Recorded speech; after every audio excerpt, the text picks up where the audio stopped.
Hello and welcome back to the Final Lap podcast. My name is Josh. It's been a little bit, but we are back. We'll get to that in a second. First, though, Sam, how are you doing? How's everything going? I'm really glad to be back. Thrilled to be talking racing again. We've had a lot go on in these last few weeks, obviously. A few of the most important weeks for motorsport throughout the year. So we got a lot to catch up on, but I'm thrilled to be back. Yeah, we missed a little bit there these past couple weeks, but so we have some programming updates to share with you guys. We've missed the past couple weeks. We both had a lot of big things happen in both of our lives. The podcast isn't a full-time thing for us as of right now, so we've just been adjusting to that in these last couple weeks. With all that being said, we are going to make a little bit of a switch up for the podcast. We are going to be on this specific podcast and platform here. We're going to be focusing on mostly just F1 now. We will still be doing NASCAR and IndyCar content. Don't worry, if you like it, you're gonna get to keep it. It's okay. We're gonna keep that on some short form stuff on our socials on TikTok, Instagram, and YouTube Shorts as well. But for the main podcast here, just with some changes in both of our lives, we just don't have the time to properly cover all three series the way that we think would be best for you guys and to give you guys the best, most in-depth content on that on this long form podcast platform. So with that being said, we just want to keep everything, as good as we can. Keep the content, up to the highest standard that we can go through. And yeah, so those are some quick changes, some quick program announcements, but just wanted to share that before we get started with today's episode. Yeah, I'm excited about it. I know that, like you said, we're still going to be coming with some NASCAR and IndyCar and even some other series. I know we've got Le Mans coming up very shortly here as well. So still going to be lots to talk about. And, go check us out on social media if you haven't already. And we'll be talking about it a lot there, I'm sure. But yeah, I think, we want to definitely go in depth with this and provide you guys with the best content possible. And we feel like F1 is the main focus for the moment that we can do that. So yeah, glad to keep going and glad to sort of refocus here and come back re-energized. Yeah, I agree with all that. Like I said, and like Sam said, if you want to still stay in tune with our NASCAR and IndyCar and endurance racing content, Formula E content that we have, don't worry. Like I said, on TikTok, Instagram, and YouTube, TikTok and Instagram at Final Lap Pod, you can find all of our stuff there. So yeah, if you still want to stay tuned in with that content, don't worry, that'll still be there for you guys as well. But getting into the F1 race from this past weekend, there was a ton to talk about in this race, from Piastri's fifth win of the season to Hulkenberg's P5 for Sauber, and some other things as well. Just a ton of stuff in this race, and even before that last safety car. But that's really, I think, where we have to start after that safety car and everything that unfolded after that. And I think that is mostly the Verstappen and Russell incident. I think that this kind of set the F1 world ablaze a little bit with the stunt that Max pulled there, just with everything that happened. But yeah, I just want to get your thoughts first, Sam, on what Max was thinking with that move, because we've praised him so much the past few years for raising his racing IQ and his level-headedness out there. And then we see an incident like this, and it just kind of throws all that for a loop. So what are your thoughts about the Verstappen-Russell thing? Yeah, I mean, as a fan, most of the time I love Max's aggressiveness, his competitiveness, his drive to win. But 90% of the time you get that, and then 10% of the time it goes a little bit too far. And we see a couple of times now where he gets frustrated in the car. He has to give a position back, or upset with something that's happened in the race, and ends up taking it out on another driver. this is really just inexcusable. I mean, I was watching Julian Palmer's breakdown on the F1 YouTube channel, and they were kind of showing the telemetry and everything, and it's very clear. You could see that little bit of throttle from Max coming into the corner, and really just going straight on when he knows Russell's obviously going to be making that turn, and he's going to know too that Russell's not expecting him there. I think this is just clearly. It's obviously glad he got the penalty. There's definitely a conversation to be had about whether or not the penalty should have been harsher, but I also know that he's one penalty point away now from a suspension. So we'll see how that plays out the rest of the year, or at least the next couple of weeks where he has to deal with that. But just really, inexcusable, and unfortunately that aggressiveness and competitiveness went a little bit too far again. Yeah, so let's start from the beginning here for Verstappen, where he was on a 3-stop race. Everybody else pretty much was on a 2-stop. He was making the most out of that strategy. I thought Red Bull gave him a great strategy, putting him on that 3-stop and just scaring the McLarens a little bit. If it was a 2-stop, the McLarens wouldn't have feared Max at all in that race. They ended up not having to in the end, but I thought that was a great strategy call from them actually. And then we get the late safety car, and they pit Max. They put him on hard tires, where both of the McLarens get put on soft tires there at the restart. He's kind of left to be a sitting duck. He's obviously frustrated that he was put on the hard tires, and his whole race, everything he worked for up to that point, kind of undone. Then he gets a little gets a little squirrely on that restart there.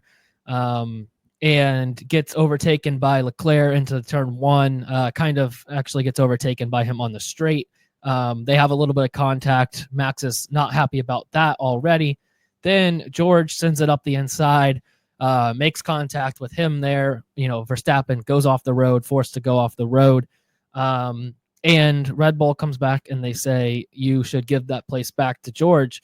And the most ironic part is that the FIA was not going to make Max give that place back or give him a penalty for leaving the track and gaining an advantage there, because they thought that if anybody was in the wrong there, it probably would have been George, or at least it was a racing incident. And they were just gonna let Max continue in the position that he was. So Red Bull makes 2 mistakes there. One, going onto the hards at the end. I know that they didn't have any tires left, but I personally think they could have just left him out up front on used softs, and I think he would have had a better result in the end. But regardless, so that's 2 mistakes from Red Bull. He's obviously very upset. Now he's just been passed by Charles. He gets passed by George, lunges it up the inside, makes contact. He's very upset about that. More upset about having to give the place back. All of this boils over now into the moment where he lets George, go slightly ahead into that corner. And then I don't know if he was thinking this the whole time when he was going to let George ahead into that corner. Like, I don't know if he thought about that 2 corners before, or if he just realized the opportunity there and took it with how upset he was. And then he just lunges into the side of Russell, gets a 10-second penalty, ends up in 10th, only 1 point. Really ruined his race even more than it was before. So all of that being said, I know that was a lot, but I think you just have to go over everything that happened to Max there in that short span to kind of realize what headspace he was in, because he was obviously very frustrated on the radio with the situation that he was in. A good race coming undone in a championship battle where he has to maximize every week, or else, there's no shot for him with how fast the McLarens are. And I thought he was doing that this week. So yeah, it was a guy who was put in a very bad spot, a spot where he was extremely upset and extremely frustrated. Obviously, you can't just go using your car as a weapon out there and slamming into the side of people. We can't be having that. But thinking about the headspace he was in, obviously he was definitely frustrated. And it's weird because I feel like this is something we would have seen from Max maybe 4, 5, 6 years ago, maybe. But ever since that 2021 battle, in 2022 and beyond, he's really kind of put all of that aggressive stuff behind him. And then out of nowhere, he just comes and does this. So yeah, for someone like I said, we've praised. He said such a high race IQ, um, made such good decisions, and then now just every once in a while you see this frustration kind of boil over, and he makes a terrible decision like this and costs him and his team, a bunch of points. Yeah, I mean, you mentioned that period, through 2021 where he was so aggressive, and then the last few years, it hasn't. He's still been aggressive, but it's been different, and a lot of that I think boils down to him just being so much faster than everyone else the last few years. I guess of course, there was a little bit of a title fight last year. But he did have a big lead built up on those McLarens, and after they made a couple mistakes, it looked pretty clear that he was going to win the title. This year is the first year where his back is really against the wall since 2021, where it looks like somebody else is probably going to win the title.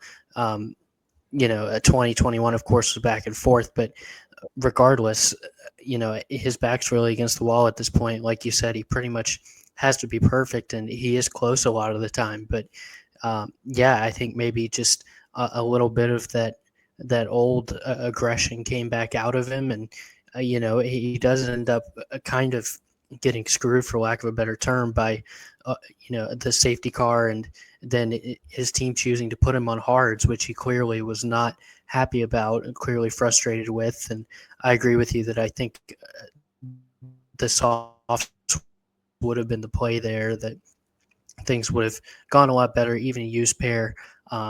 Maybe he gets passed by Leclerc. Even if he gets passed by Russell, it's probably a lot more fair and square, or at least, they just glide right by him and he ends up in fourth or fifth, and we're not talking about any of this. So, it's unfortunate on the team to get put in that position with the safety car, because they really had, played it fantastically up to that point. Like you mentioned, there was parts of this race where I thought Max had a chance to win, which was really kind of mind-blowing given the pace of the McLarens. But they just got kind of caught out, and then both Max and the team reacted to that moment poorly, and then you end up with him all the way back in 10th and catching this more penalty points along with it. So just very not like Red Bull, a team that's been a championship team the last few years, at least the Max side of the garage, to come out and really a team and driver kind of blow a chance at a podium here.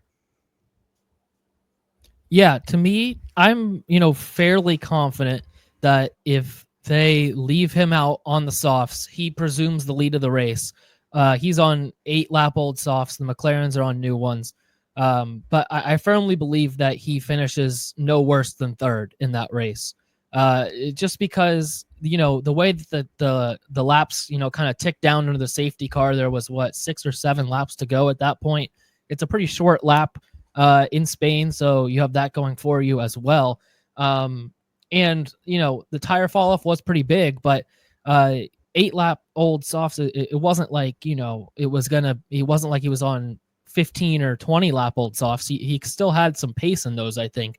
And with the way that Max races, I think he's such a great defender that he could have actually kept the McLarens behind for, I actually think, maybe the whole time, but at least 2 or 3 laps, to where he can build a little bit of a gap between him and say Russell or Leclerc, and back there in fourth and fifth, or in third fourth and fifth. So I think that just was kind of a common sense call from Red Bull for them to stay out on those softs, because you put him back there P3 on hards. Everybody else around has better tires, and it's a Red Bull that didn't necessarily have a ton of race pace that day. So yeah, he was just kind of a sitting duck, and it was not going to be a better finish than fourth or fifth for him in that position. So I just think it was, like you said, kind of a rare mistake for Red Bull when we see them make so many good decisions for Max, like you said, on that side of the garage. This one just seemed like a really just kind of an oversight from them to, and especially you're in a position for Max where you have to kind of take swings at some race wins. You're not going to win the race from hards starting P3 with 7 laps to go. You might maybe have a chance to defend hard, make the McLarens behind battle instead of battling you up front, and then you can maybe hold on to a win or a second place or a third place or something. It just seemed like the obvious call to me. I know that there's a lot smarter people on the Red Bull pit wall than I am, but it seems like, at least for me and a lot of other people as well, just kind of think it was just common sense to stay out on those reds, on those soft tires, and try and hold on for something. Yeah, I mean, I think you're right on this. I was working under the assumption of still stopping just because that's kind of the habit. Those last few laps of a race, you get a safety car. Only got a couple laps left. You want to stop and try and get new tires. But yeah, if they're going to be used anyways, might as well stay out on the ones you got, and yeah, it just, like you said, it's really, when you get down to only with 6 laps to go, it's just kind of a mind-boggling decision, and very clear that you couldn't get those tires up to standard coming out of the corner there with that much oversteer, and Leclerc right on his tail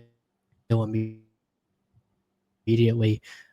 Yeah, just very not like Max, not like Red Bull to make that mistake. I'm sure they'll learn from it because they're a championship team for a reason. But yeah, a big mistake there, and it ends up costing Max even more with his antics later in the lap. Yeah, I mean, to me, would you rather be on used softs in P1 with 6 laps left, or on new hards with 6 laps left in P3? To me, you take the track position and you gamble and you hope for the win. That's just my thought. But going back to that penalty for Max, you kind of mentioned it earlier, if it should have been a harsher penalty for him or not. To me, I'm good with the penalty points that they awarded him, 3 penalty points. That was in line with a similar incident for Vettel in Baku a few years ago. He did a similar thing to Max here. And the difference there is that Vettel got a drive-through penalty. Max gets a 10-second penalty here. To me, I think you have to stay consistent with what you've shown in the past for a situation like this. So I would have preferred a drive-through penalty, maybe something a little bit harsher, because whether Max admits it or not, and he has at this point admitted that it was on purpose, essentially. You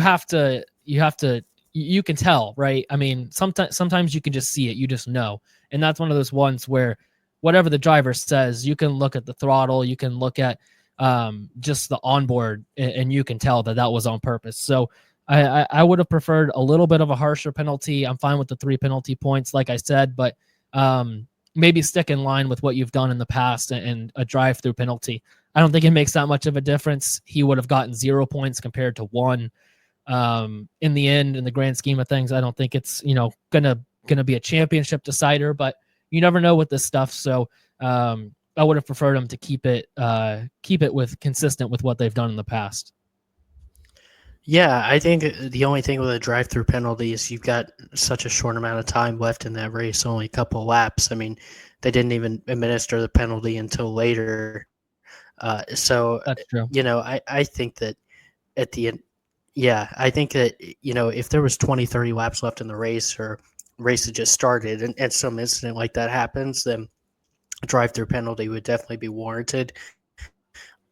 I think that's pretty much, other than parking the car, which is very, very rare. That's about the harshest penalty you can give, and I think it probably would have been fair in that moment, a drive-through. But yeah, just given the time left in the race, as far as like an on-track penalty in the moment, I think 10 seconds is definitely the right amount.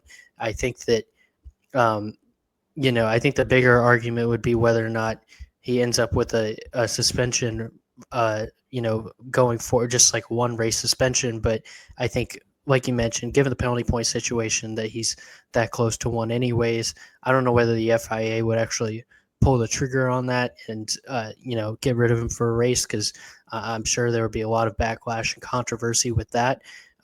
But yeah, I think you're right. Given the where he's at in his penalty points, and already taking the big hit there, going from fifth all the way down to 10th, and losing that much ground to the McLarens. I think that at the end of the day, you're right. It's a pretty fair penalty given the circumstances.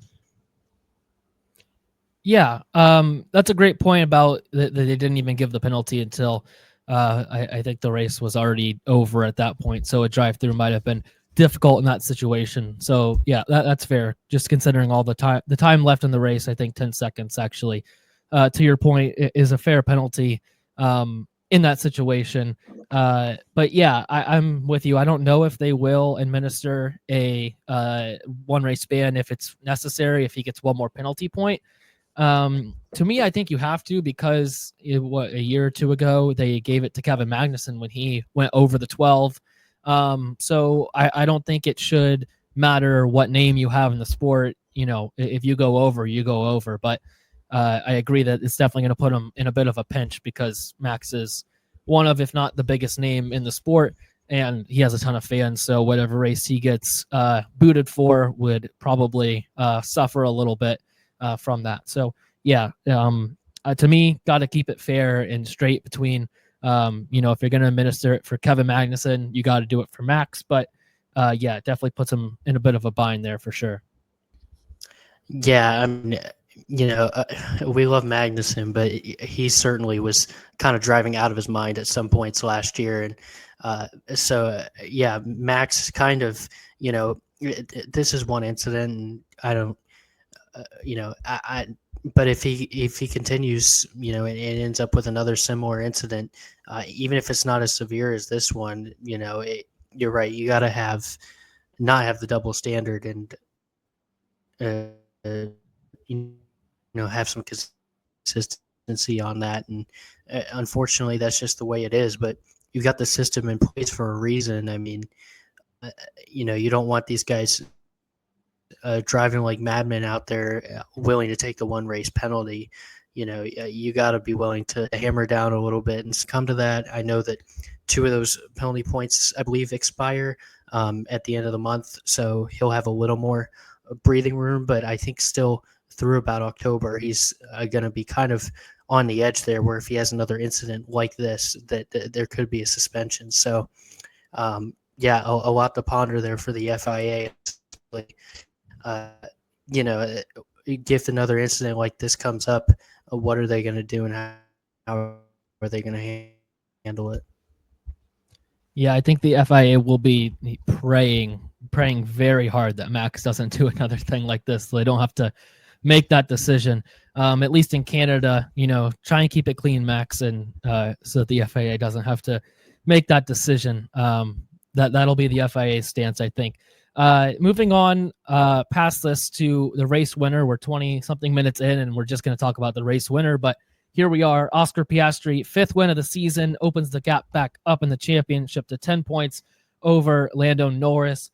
The margin's still very thin in this championship, only 10 points. A win and a third place for Lando and Oscar next race out would even them out. So very thin margins here still, but I think it was somewhat of a statement win for Piastri, just given the fact the last 2 races, Imola, in the head-to-head, Lando beat Oscar, didn't win the race, but he did finish ahead of Oscar. And then in Monaco, Lando gets the win there as well. So back-to-back races where Lando was ahead of his teammate, but Oscar comes back out here, puts on a bit of a clinic, great pole lap, the biggest margin we've seen all season between the 2 McLaren drivers in qualifying, and then kind of just controls the race out front from there. So Lando seeming to gain confidence back in the championship. Oscar, I think, a big statement win to get this one and just kind of dominate it and control it the way he did.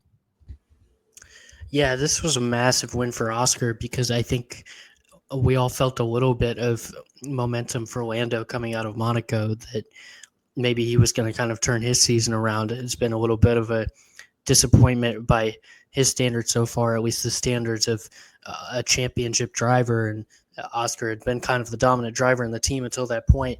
Then Lando kind of cruises through that Monaco weekend, and all of a sudden, I believe they're only 3 points apart in the standings at that point, and championship feels wide open again.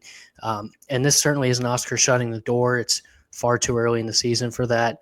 Lando could come back and win next week, and we're right back at square one. But yeah, this is exactly what the doctor ordered for Oscar. Really a dominant performance here, and it just kind of sets the tone. Now he's got, I believe, at least double the wins that Lando does on the year, and kind of sets the tone back that this might be his year, and he might be the dominant driver at McLaren for the moment. Yeah, so going back a little bit, we didn't really get to talk about Monaco, but I have no idea how Lando won Monaco. Just looking at his season this year, he's struggled really hard in qualifying to put together a good lap, has had a bunch of mistakes, goes out to Monaco where it's the most difficult qualifying place and puts in a spectacular lap. I think it was a Monaco lap record. Makes no mistakes on that lap, on the tightest circuit on the calendar, on the hardest one to qualify on. I just don't understand, where that came from. And then we go to a track with so much more space in Spain, and it's the biggest margin it's been all season for the two McLarens. I really don't know how Lando, the one race, the second race he won this year because he won Australia, but the one race he's won in, a few Grand Prix, and it's the one where qualifying is the most difficult, and that's what he struggled with the most this year. I just don't understand Monaco or Lando's season so far this year. But yeah, back to Oscar. I think that this was a statement win. I think, I'm still trying to wrap my head around how Oscar has gotten to this point because, we all saw how good of a driver he's been the past two seasons, right? Had a great rookie season, a great sophomore season, but he was still, and you could tell he was, off of what Lando was doing. He got massively outqualified last year. He didn't have, obviously he wasn't in the championship fight the same way Lando was last year. And now all of a sudden we skip forward to this year. And I know last year as well, you could say at least in the second half of the season, McLaren was favoring Lando, and I get that because he was their championship favorite at that point. So that Lando has that going for him, but I still think that Lando was the better driver last year, regardless of that. And then we skip forward to this year, and it's like Oscar's just a different dude. He's just so calm and collected, and he's really the thing that he's. Two things that he's actually, I think, really improved on. Obviously, qualifying last year, Lando was out in another league in qualifying, and Oscar this season has been the lead of the two McLarens in that department. And then on top of that, race pace. The first two seasons, especially the first season and a half, I'd say Oscar really struggled with race pace. He just kind of chewed through tires. But this season, it's like he just holds on to them. He's definitely got. He's got at least as good of a race pace as Lando does, and right now he's qualifying better than Lando.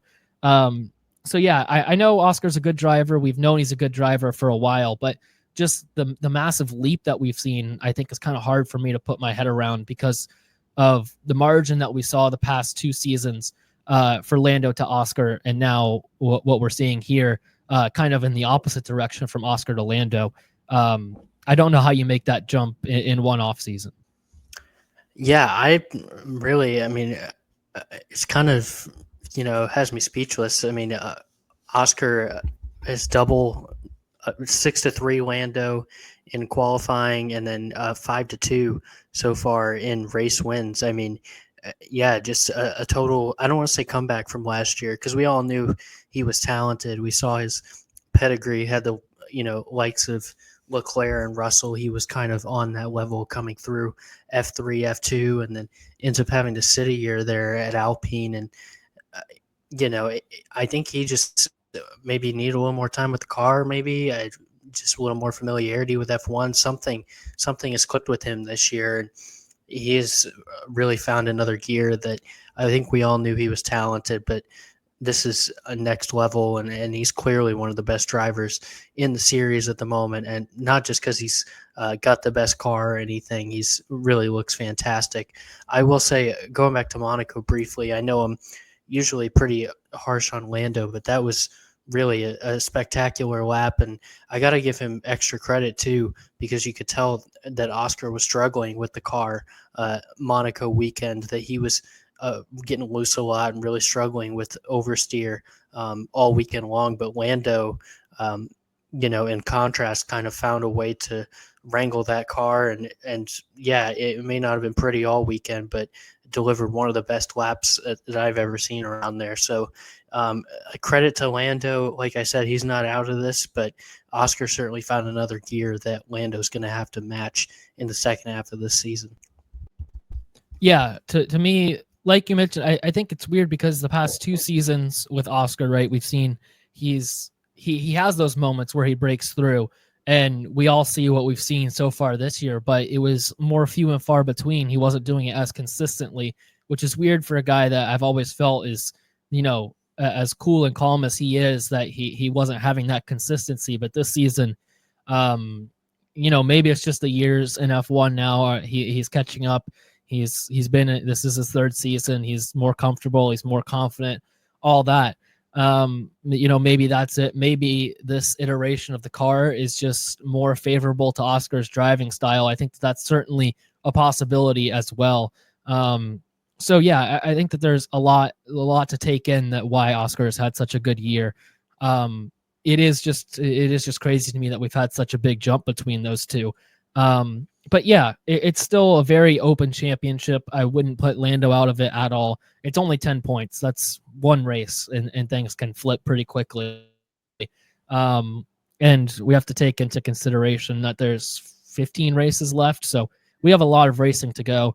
And I honestly, right now, I don't think that they have to, and I don't know if they will actually favor a driver at any point this season from a strategy perspective, just because the lead that they have in the constructors is so big that I don't think they need to do that. And I think a lot of these other teams are going to start looking forward to next year sooner rather than later with the regulation change and everything. So I think that will actually keep this championship fight a little bit more open than we've seen in the past. But yeah, they got to get, some wheel-to-wheel racing in here pretty soon, because we really haven't seen that yet.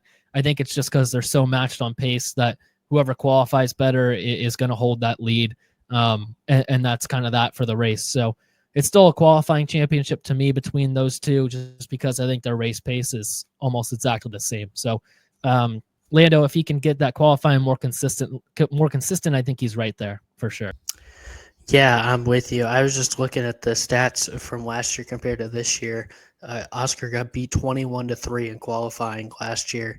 And like I said, it's totally flipped that so far this year. So really something special going on there. I also like your point. I hadn't really considered that yet about the constructors fight and what that could do to the drivers championship. And, that could really make for a thrilling second half of the season here, even though, it's been kind of an up and down year. There's been some really great races and some pretty weak ones as well. And, I got a little bit worried here coming off this whole technical directive and seeing the pace McLaren has compared to everybody else still.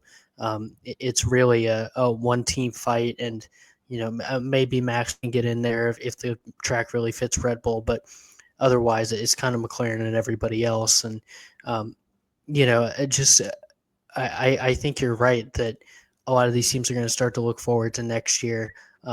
Teams like Mercedes, maybe Ferrari, especially if they're on the back foot to Mercedes with the engine. It's pretty much every other team, I think. McLaren's going to be so far out in front here that it's just not really a battle worth trying for drivers or constructors. So, yeah, there's going to be some excitement down the line here, and I can't wait to see how it plays out between these two. Yeah, like you said, hopefully that this McLaren battle continues all season, and I think it will, because it's just how we're at in the constructors right now. I still expect some other teams to win races this year, but yeah, McLaren, I don't think anybody's going to catch them in terms of a drivers' championship at this point, and definitely not in the constructors.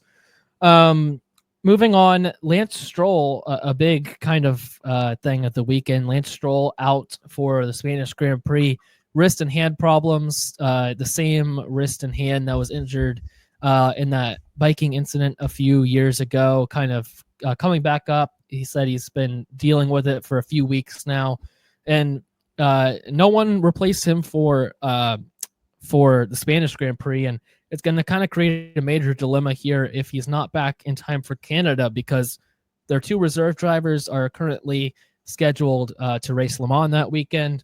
I don't know if one of them would skip Le Mans for a one-off F1 race. Maybe they will if they're looking to further their F1 career and prove something in one race.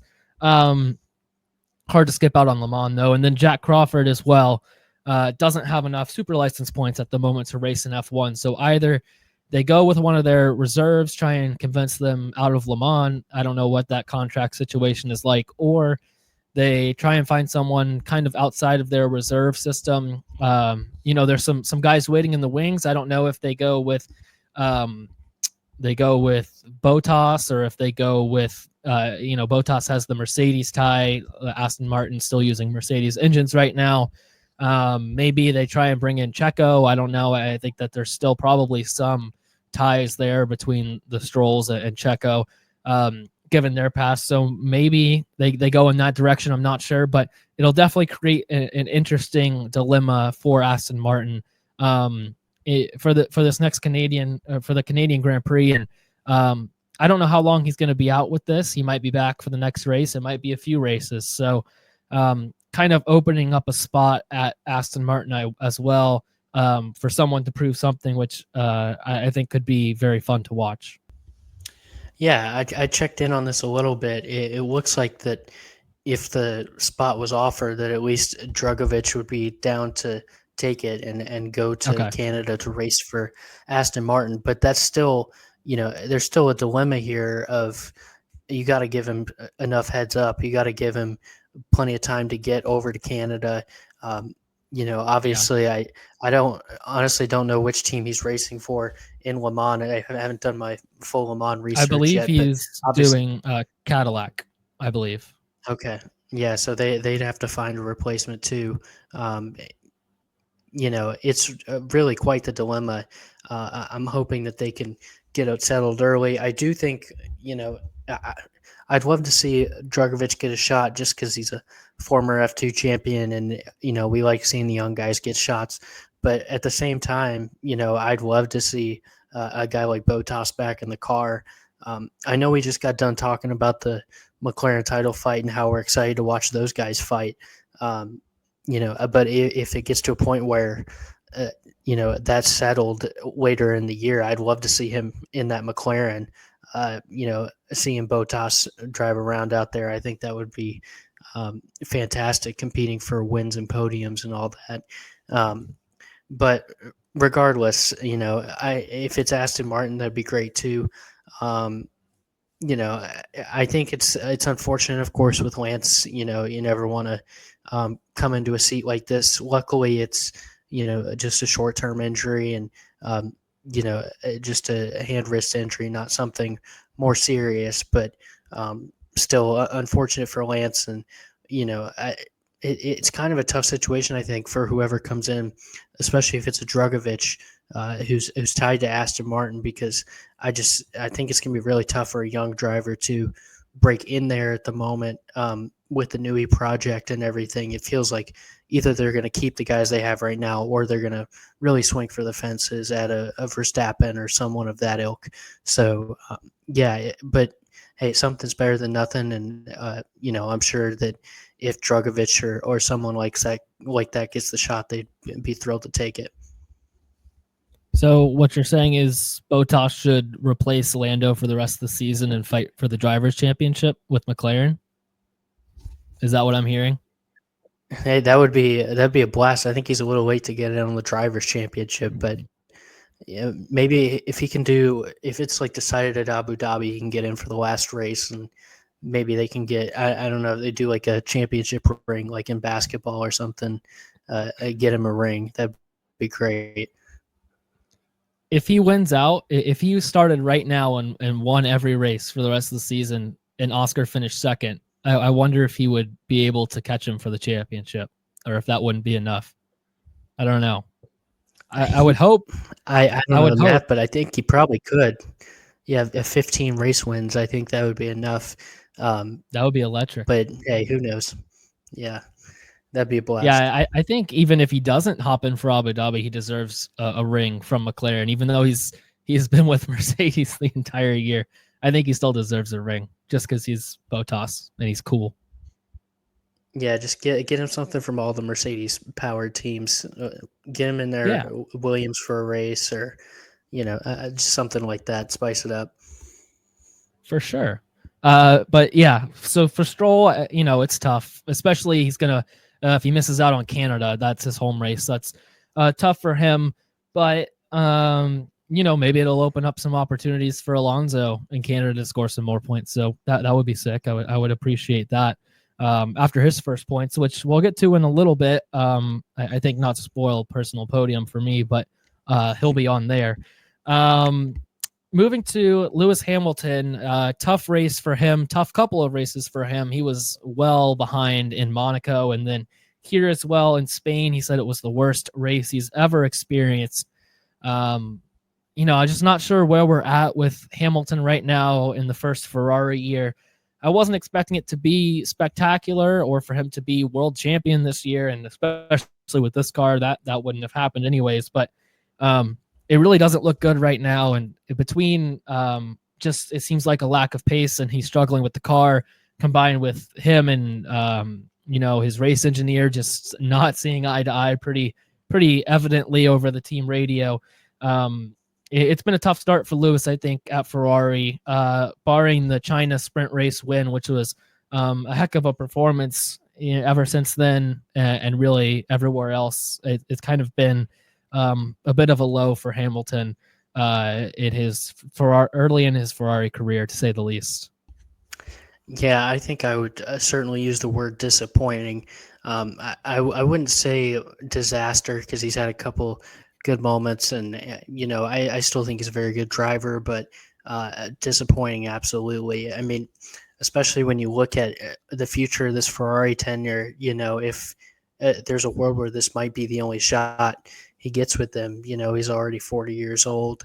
And if they don't get this next car right, we could be in a spot where we never really see Lewis, other than that sprint win, obviously. And I wouldn't put it past him to get another podium or two this year, but we could be in a spot where we never really see him in a title contending car with Ferrari, which would be certainly disappointing. I mean, obviously been a while since Ferrari won a title, so in that sense, I guess it's expected, but this felt like their moment with that Hamilton Leclerc pairing, and there was a lot of confidence in Fred Vasseur going into the season, and that's all kind of gone sour. So disappointing is the word I use. I was really looking forward to that pairing preseason, and even Leclerc has been better than Hamilton, and certainly has had his moments of being a great driver, still very talented, but just his season's been a little bit disappointing as well, and a lot of that comes down to the team and communication and those problems that Hamilton's having as well. Yeah, well, I picked Leclerc to be world champion and Ferrari to be constructors champion, so maybe don't listen to me on any of the Ferrari stuff. But going out of Imola, he finished P4. I think he said over the radio after that things seemed to be going in the right direction. He seemed to be getting settled in with that car, and then you skip ahead 2 races and he's saying it's the worst race he's ever experienced, which I don't know for him how anything gets worse than Abu Dhabi 21, but just a kind of a lonely finish for Hamilton here in Spain, where he was kind of just driving his own race. He outqualified Charles, but Charles was kind of trying something different, saving some tires for the race.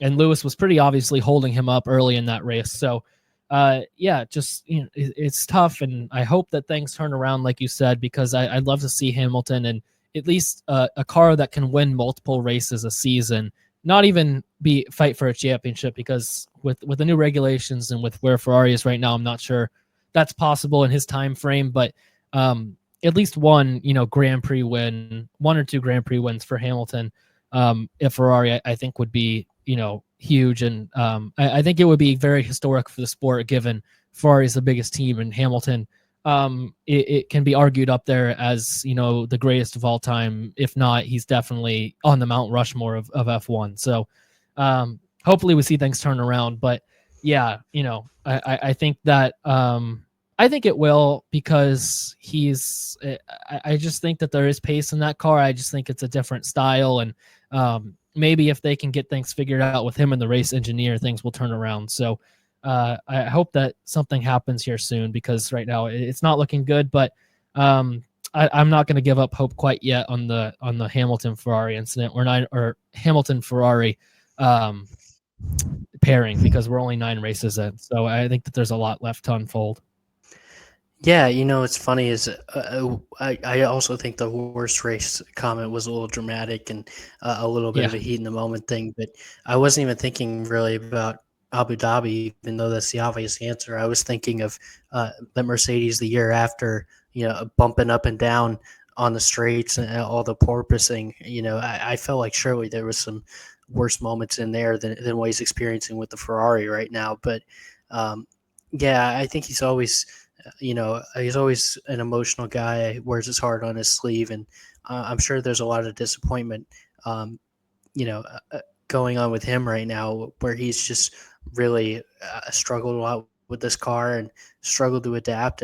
I saw him say it was, a bit of a harder learning curve than he anticipated, and it just doesn't seem like he's getting a lot of help on that from the team. Whether it's race strategy or I don't know what's going on behind the scenes there. I can't speak to that, but clearly there's communications and trust issues between the team and Hamilton, and also the team and Leclerc for that matter. Yeah, I think the porpoising, at least from a physical standpoint, had to have been some of the worst races he's ever experienced.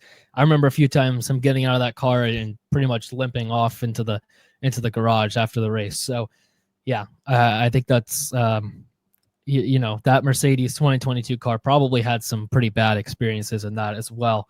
Let's get to some quick, kind of questions here, coming out of 9 races into the season, and then we'll hit our personal podiums and sneaker of the week, and wrap things up for this episode. I wanted to pose a question though: is Isaac Hadjar the best rookie in 2025? Right now, he's 9th in the standings, 21 points, 5 Q3 appearances, 5 point finishes in 9 races. He has more points than Yuki and Liam combined. Both of those guys have combined for some races with Red Bull, the main team this year, and he is outperforming both of them combined. Especially given where he was after that first race in Australia, where he crashed it on the pace lap. I just think that this has been a monumental comeback for him, when his career could have gone south immediately after that, and he's kind of gotten things together and move things in the right direction. And now we have to have the conversation if he's the best rookie in this class, because of what he's done this year. It's been kind of nothing short of phenomenal, to be honest. Yeah, now we're kind of getting into my personal podium, like we got into yours with Alonso earlier. This guy has just been really sensational. I mean, I kind of went through phases. I know we're only like 9 races in here, but I kind of went through phases already a few times this year with my rookie of the year. Yeah. Behrman had some nice moments at the start of the year. Antonelli, up until this triple header, really looked great. Been a rough few races for him. I'm not overly worried about him long term, but not his finest moments. And then, like you said, since Australia, Hadjar has been just really fantastic. I mean, he's thoroughly beaten Liam since Liam's gotten in that car. I get, like, obviously he had the 2 extra races, Hadjar in the car, but Liam was in a Red Bull for those 2 races, and then even if you give him a little grace for getting back into that V car, but still, just a thorough domination so far from Hadjar. And like you said, even compared to Sonoda, he's looked better at a lot of points. I was hopeful for his Red Bull scent at the start, and now that's kind of gone a little bit sour here recently. I think there's a real chance that we see Hadjar in that second Red Bull seat next year, which if he keeps up this pace, I think he'll deserve it. But by the same token, I'm with a lot of fans that it's a risky proposition, and we don't want to see Hadjar's career go south in the way that a lot of those guys have, those Red Bull second drivers. I know, to be fair, guys like Gasly and Albon have rebounded to nice careers, and um, Ricardo obviously had a lot of great moments in that seat, but it's not easy. And uh, yeah, I'm fascinated to see where Hadjar goes from here and how Red Bull responds to that. Yeah, so I agree. I still think Behrman, great talent, great rookie. Antonelli, like you said, I'm not worried about these past three races. Other than the wreck in Monaco, and he's a rookie qualifying around Monaco, I'm not, too shocked that he made a slight error and crashed there. The other two races were mechanical failures. When he wasn't having incredible races, but he was having decent races there. I think I saw a lot out of him in Miami that weekend, where he had some great qualifying performances. The sprint race and the sprint and the Grand Prix didn't exactly go his way, but I don't think either of those were his fault as well. So I'm still big on Antonelli, and I'd buy a lot of Antonelli stock, but I think that Hadjar has to be the rookie of the year at this point, just because of the consistency that he's done it at. And like you said, he was, battling consistently with Yuki before Yuki left. I know it was only two races, but I felt like they were pretty close. And he's beaten Liam since Liam's got back in that car. And to be honest, I don't think Liam's been terrible since he got back in that car. I think he's been solid. He hasn't been spectacular, but I also think it's going to take a little bit for him to get his confidence back after being dropped after two races from Red Bull. So, look, I think Hadjar is, he was probably my most unknown rookie heading into the year. I didn't really know too much about him, to be completely honest, but I'm 100% shocked from what I've seen. And I'm also 100% on board with it, because he seems like he has the attitude for it. He can also get, a little bit emotional sometimes, but he's a young driver. And I'm kind of, I like the way that he races. He's aggressive, he's confident, but he can't get emotional, and I think that that'll go away with time. But I think you can also harness those emotions to be a good thing. So yeah, I love the season Hadjar's put in so far. If he continues this, he definitely should be considered for that second Red Bull seat. And I know people have their concerns with that, but I will say, new regulations next year. Maybe that the car will be a little bit easier to drive for the second Red Bull driver. And maybe that'll help him out a little bit so that he can have kind of a fair shot at that. But yeah, I love what I've seen from Hadjar. And if we had to pick right now, he'd be my rookie of the year for sure. Yeah, I mean, I'm looking at a chart right now of points scored over the course of the triple header. Isaac Hadjar had 16 points, and Mercedes as a team had 18 points over the course of that triple header. Yeah, I know that, like you said, gosh, Antonelli had some mechanical issues and all that, so that's not 100% fair comparison in that sense. But still, that just shows how impressive he's been. Racing Bulls as a team actually had a 20 to Mercedes 18 over those three races. So, they're up in fourth over the course of the triple header. They've really, as a team, have shown a lot of pace. Like you said, Liam has not really been that bad a lot of these races. He's put in very respectable performances for a Racing Bull.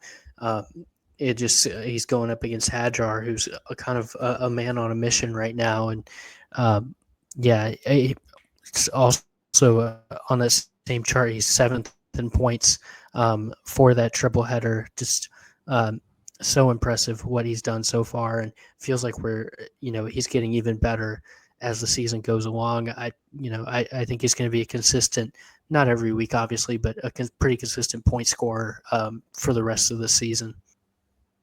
I love little tidbits like that when you get one of these small teams and it's like, through a 3-race section or a 4-race section of the year, they are outperforming one of the top teams. I always love when stuff like that comes up. It's one of like the little joys in F1 when you're like, oh, really? VCarb is beating Mercedes for 3 races in a row. That's a little interesting. Like you said, Mercedes has had their fair share of issues in that time period, but still, I love when stuff like that comes up. Similarly, I mean, Kick Sauber is right there with Mercedes over this time period. The 5th place for for Nico, I think, what is that, 10 points for him for a P5? They're only 8 points behind Mercedes in that time period. But yeah, I love when stuff like that comes up. I think it's a lot of fun to look back on, and you're like, oh yeah, remember that time period when the Racing Bulls were, doing better than Mercedes. I love stuff like that. Yeah, actually Hulkenberg is ninth on that chart with 10 points. He's double the points with Sainz, and Sonoda only had 1. I mean, that just shows kind of what an incredible performance that was from Hulkenberg. But I think your point also, it kind of goes to show that I think F1's thought of as a pretty predictable sport. In a lot of ways, it is. We know that going week to week, unless there's some major upgrade from someone else, that McLaren's going to be the team to beat the rest of this year, and that they're going to be on the podium most weeks, and we can kind of go from there. But we still get these moments. You get a race or a few races where we look back and we think, wow, these guys really pulled off something incredible here. Yeah. It's been a while since we've got a one-off win like we had with guys like Gasly and Ocon and guys like that. I'd be thrilled to get one of those again sometime soon, a real surprise winner. But we at least get these moments where we really see the excellence of these guys a little further down the ladder, guys that we're not going to be thinking of for titles, at least not at this point, and teams that are kind of back markers really have these moments of excellence. And yeah, it's cool to see them up there competing with the big boys. Yeah, or like Gasly's run at the end of last year or whatever. Just little ones like that. I always love looking out for it and seeing how long those last. Our second question here: has Colapinto done enough to keep his seat? Through 3 races into this 5-race trial period, I guess. I'm not sure exactly what's going on for that second Alpine seat. I don't think anybody really knows, to be honest. I don't think Alpine even knows. But if that 5-race period deal is true, I wonder if he's done enough. His finishes of 16th, 13th, and 15th, an average finish of 14.7, actually a lot better than I thought. Really, the quality results are where he struggled: 15th, 20th, and 19th, an average qualifying position of 18 in that time period. To me, it's been a very similar period to what Duan was doing. I expected a little bit more from Colapinto just because of what we saw last year in the Williams.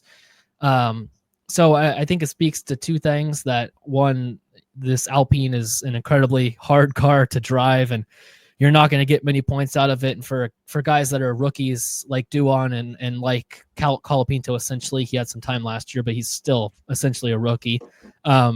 It's a really difficult car to get grips on, and I think it proves that these rookies need more than 5, 6, 7 races to prove what they have.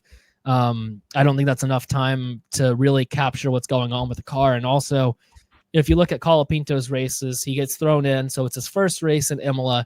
You can kind of count that one out as an outlier because it's his first race in the car. He's got to get up to grips with it just in the free practice sessions, and then in the race.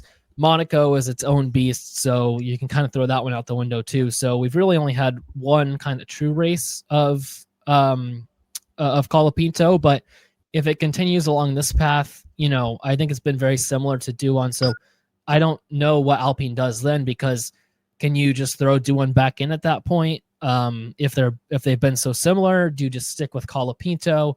I think that there's a lot of questions that have to be answered at Alpine for that second seat, or do they somehow try and find someone else to throw in that seat?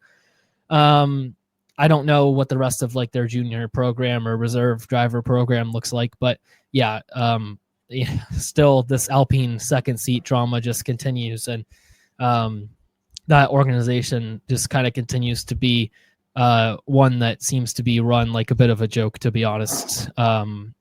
When I feel like they have, since they're an independent team, they have the opportunity to run like the big boys and run up there with them. And they've just kind of squandered those opportunities the past few years. Yeah, I mean, your original question, has Colapinto done enough? The short answer is no, very clearly no. But the longer answer is, what are you going to do? Like, where do you go from Yeah. here? Yeah, you mentioned their reserve driver situation. I think, I mean, you could give Paul Aaron a shot for a few races, but then, do you pull the plug on him if he has a bad few races? And you're probably not going to go back to doing, I imagine, at least not this season. They've kind of backed themselves into a corner here. They're just really behind the eight ball here. There's no obvious answer other than, I think the easy thing to do would be to give Colapinto the rest of the season and really let him get some run in that car. I mean, they're clearly not competing for much this year anyways, but they're still going to want, every point matters. Also, when you're down there, all the way down there, I believe they're ninth at this point. I mean, if they could have a moment like they had at the end of last year, or even have half of that, that could make a big difference at the end of the season and could make a big difference money wise, and all these other things that come with finishing higher on the points table. So yeah, there's just no good answer here. It's Colapinto hasn't done enough so far to earn that seat, but unless you give Aaron the rest of the season, I'm kind of, I kind of think you just have to stick with him and ride it out. Yeah, I think that's the corner they've backed themselves into with this is you try another rookie out and it's probably going to be similar results. And then if not, if they do somehow manage to surprise, then who's to say they don't, necessarily cool off like it seems like Colapinto has here. I mean, he got off to a hot start, and now this season we haven't really seen much from him at all. Different circumstances because it's a different car for him to drive, but still, I just think that they've really kind of pushed themselves into a corner. You can't really backtrack to do one at this point. So I think that their best opportunity is, or their best, really the only way forward, I think, is to just ride it out with Colapinto for the rest of the season and hope that he adjusts the car, which is probably what they should have just done with Duan to start with. Especially when your car is at a certain point where I think we all know Gasly's talent, and right now we haven't really even seen much from him. He had a good qualifying this past week, but yeah, it's just a tricky situation, and one that I don't think that there's an easy way out of for them necessarily. Let's move on to our personal podiums for Spain. I had Nico Hulkenberg first. I think you got to put a P5 stake kick Sauber car as number one. If that ever happens, I think it just has to automatically be number one. Hulkenberg was kind of close to his elusive podium, which if he would have got that in a Sauber, it would have been absolute scenes. I think they would have been celebrating in the streets in Germany and in Switzerland because Sauber and Nico got that podium together. Not to be the case, but I think it would have been just hilarious to see that play out as his first podium. And second, I had Oscar Piastri, another great race from him. We already touched on that. And then in third, Fernando Alonso, first points of 2025 at his home race. There were points in that race where it looked like he was on for great points, and there were parts where it looked like he was going to struggle to get back around, 11th or 12th, but he managed to come through and get some points. And it's really due for Alonso because he's been putting in good performances this year, just kind of not really getting anything out of it in the sneaky Aston Martin. So that's my personal podium. Shout out to Hulkenberg. What a great race. And I think hopefully that elusive podium comes for him. I think it would be great to see for a guy that's stuck it out for this long and is still obviously putting in spectacular performances like this. Yeah, I originally was thinking about going Oscar first here on the podium, but I think you convinced me. I think, I mean, just to see a Sauber come rolling through and passing a Ferrari there on the final laps, Lewis Hamilton of all people, that was what a electric. performance. Yeah, what a performance from Hulkenberg. I mean, time and time again, he shows. Unfortunately, hasn't always been able to show this year because of that car and that team. But time and time again, when he gets the chance, he shows what he can do, and why he's one of the most underrated drivers, at least by some fans. I think a lot of people know what he's capable of, but yeah, he's really something else. What he can do with those smaller teams is so impressive, and hopefully he can get one more shot in a little faster car one day and get up on that podium. Oscar times second, like this. we talked about him. Sorry, it's times like No, this where I wish I had a kick hat. I wish I had one. I'd be wearing it right now proudly. I would be so happy to put that on. I wish I had one. I need to invest before they go out of style, and they get ruined by stinky Audi taking over. Keep our kick. We want Sauber to stick around. We prefer steak over Audi. They're real racers. Yeah, a noted auto racing brand steak kick, but yeah, I think I don't know. I was kind of waiting for the team to switch over. I'm trying to get gear from every team, and I was waiting for the Audi switch over to get something for them. I regret not getting something when they were Alfa Romeo. I do too. Just that like neon green is just, I don't know. It doesn't always work for me, but hey, credit to them, and I'm rooting for them the rest of the year. Yeah, I think the neon green is definitely a statement. People are going to notice you when you're wearing the Kick Sauber stuff. People will appreciate it for sure. Yeah, they definitely stick out at the track. The couple people wearing them really make themselves known. Going on to my second Oscar, really couldn't have done much more. Just an all-time performance from Hulkenberg is the only thing that could surpass him. Still a heck of a weekend. We already kind of talked about him, so not much more to add there. My third is Isaac Hadjar coming in seventh here. Obviously, Alonso deserves a lot of credit as well. Just looking to switch things up here a little bit, and I was going to do a little bit deeper thing about Hadjar, but we already covered him. Needless to say, he's been fantastic throughout this triple header, which we're kind of just catching up on, and throughout the whole season as well. So yeah, that's my top three. Like I said, Alonso, honorable mention, and Gasly as well. I know, like you said, he hasn't been a little bit of an up and down season, but I still think he's had a lot of great moments, and I really want to see him in a more competent team and in a faster car before his time in F1 is up, because he's when he has his moments, he can really be something special. Yeah, I'm right there with you. Moving to stinker of the week, I have Big Bad Red Bull. They stunk it up. Between Max and Yuki, they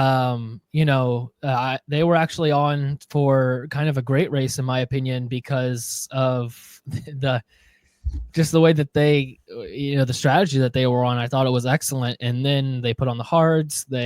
Max decides to play bumper cars instead of F1 racing, and now we're here. And then Yuki obviously qualifying dead last, trying to bring it up from the rear, not able to get any points. I just think it was, a weekend to forget for Red Bull, and one that I think might be, if Max is looking for any reason to try and fight a way out of that Red Bull contract, I would just maybe say should have left me on the softs instead of the hards, and we wouldn't have had the whole mess that we had. But Red Bull stinker of the week for me. I just think it was one that they'll be forgetting pretty quickly and moving on to Canada. Yeah, I think that's a good pick. I went through a few different teams here more than drivers. Honestly, you went with Big Bad Red Bull. I am going to go with Big Bad Haas. Uh, Coming in this week at a mighty a 16th and 17th, bringing up the rear out of the drivers that finished this race. Um, uh, yeah, just kind of a debacle, honestly, other than Ocon kind of bailed them out in Monaco by being he's really fantastic in Monaco. I don't know what gets into him there. He just sees the track That's well or true. something. But um, other than that performance, that's their only points in the last 5 races. And I think we all had pretty high hopes for them early in the year. They had a really nice weekend in China between the sprint and the feature race, and got a couple more points, down the line there early in the season. And since Saudi, since mid-April, it's been kind of a bit of a disaster for them, and they've certainly taken a step back. It looks like they're going to try and regroup and rethink things going forward. But yeah, rough time for a good old Haas, unfortunately. The fact that we had Big Bad Red Bull and Big Bad Haas as our stinkers of the week, and somehow, some way, Williams escaped unscathed, is truly a testament to how bad both those teams were this weekend. Because Williams was nowhere to be found, just given the pace that they've had this year. Albon retiring, Carlos not really putting up a fight this home race. Yeah, it was funny, on F1 TV. They were really just kind of saying every time Haas pit, they were like, yeah, they're just trying something different here because they know they have no shot this weekend on pace. It was just like, geez, you didn't have to go in on Haas like that. But yeah, they were nowhere to be found this weekend for sure. Yeah, I mean, Williams was definitely pretty poor this weekend, but I think I can't remember whether it was one of the practices or qualifying. Um, one of the commentators was saying that like they went into the season went into this weekend knowing that it was going to be their worst weekend of the year. That for whatever reason the car just did not fit the track, and just given how good of a year they've had so far, I guess I just kind of gave them a pass for one bad weekend where the That's car fair. just doesn't fit the track. But you're absolutely right. It's not up to the standards that I'm sure Vowles expects, and Carlos as well at his home race, like you said, was pretty far off it this weekend. But yeah, just giving them a little bit of a pass for 1 week, and we'll see how they come back in Canada.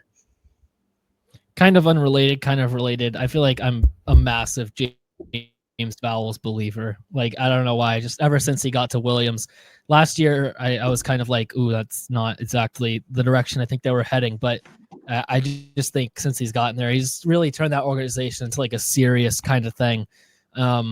Whereas how it was being run in the past, it was not. He's got a great driver lineup, and yeah, I'm just a big James Vowles guy, but I just had to get that in there because you mentioned him. So I just wanted to make sure people knew. Yeah, I know Carlos hasn't had his best year so far, but you're right. That's a really solid driver pairing for a team like Williams. And yeah, I think there's just something when Vowles talks, the way he talks through things and talks through the process. I think that, yeah, there's just something, that makes you believe him, that makes you believe that, things are going in the right direction. And there were a couple times last year where I certainly did doubt him, but this year's proven him right. And, I mean, there's potential for even bigger things next year, depending on how the engines shake out and whatnot. But, yeah, I'm fully on board with you there. Vowles is proving to be one of the best TPs right now by far. Yeah. Well, that's everything for this week. Like we mentioned at the beginning of the show, we apologize for being out the past couple weeks, but we're back now and we're making some changes. But if you're still looking for NASCAR and IndyCar content and endurance racing, some Formula E stuff, don't worry, we're still gonna have that. It's just gonna be in a little bit of a different form, and maybe at some point in the future we can bring that back to the main pod or have separate podcasts to talk about that or whatever. But yeah, just keeping you guys updated on some of the content changes. We're just trying to make sure that we can put out the best stuff we can for you and kind of have not kind of, half it for 3 series or split it in thirds for 3 series and just fully focus on one and try and give it our all in that sense. So thank you guys for staying tuned with all that. And we'll see you in a week and a half now for the Canadian Grand Prix. Yeah, thank you for listening. We're glad to have you all back and looking forward to the rest of this year. Got a lot coming, so I can't wait to get into it.